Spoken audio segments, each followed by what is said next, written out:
Hello, so now I've got my Robin composition, so I'll just double click on that. As you can see, in my composition window, I've got Robin and Batman. In my layer panel, I've got nothing in there currently. So now what I'm going to do is I'm going to create some different shapes. So if I do a round rectangle tool, so if I draw out my round rectangle tool, as you can see, the edges of my round rectangle can be changed if I use the arrow keys. So this is left and right, so I can go full solid or full round, and if I go up and down, I can actually dictate how circular the corners are. Now let's just move the anchor point to the center. Once again, that little arrow key there, and the little anchor point there, so I'll click on my actual shape layer, drag that up, making sure I've got snapping on it at the top. Let's rename the layer, hit enter, round rectangle, and we are done.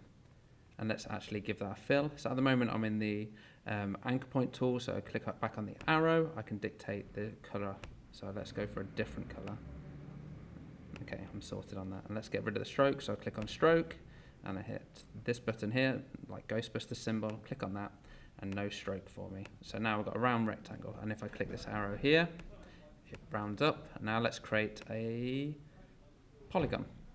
So let's drag that out, and the same principle applies. If I press up and down, I can dictate how many sides it has. So I'll go from a triangle to a square to a pentagon, and if I hold down shift, it locks it so it actually is level. And once again, let go of shift, let's move the anchor point, press Y, not the anchor point that I want the shape layer anchor point. Drag that to the center, making sure that I've got snapping on, and it snaps to the center. Let's rename this layer, hit enter, let's go for pentagon.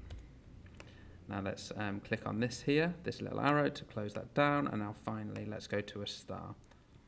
So I've got the star tool, and if I hit Q, as you can see, I can scroll through all the different types.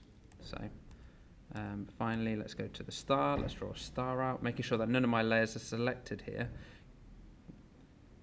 Because if I had a layer selected, it would draw, say, if I had this layer selected, it would draw a star within that layer. As you can see, it draws it in there, which I don't want it to happen. So I'm making sure that I've got nothing selected. Draw a star, and then obviously up and down dictates how many points the star has. Hold on shift, it snaps it, so it's actually going to be level as opposed to not, where I can get this effect. I can get it at any angle I want here. Hit down shift, it locks it. Okay, then once again, go press Y. I can move once again, I don't want that, I want the actual layer. Anchor point, then I'm just going to drag that down to the center, making sure that I've got snapping on, hit enter, and then type in star. Perfect, so now I've got 3 different layers, and if I scroll through, you can see that they're each in their individual layers. If you've got more than one shape in one layer, you just scroll down, go into contents, and you'll be able to see that it's only got one particular thing. If it's got more than one, you can actually hit that and hit delete. Okay, that's the end of that video.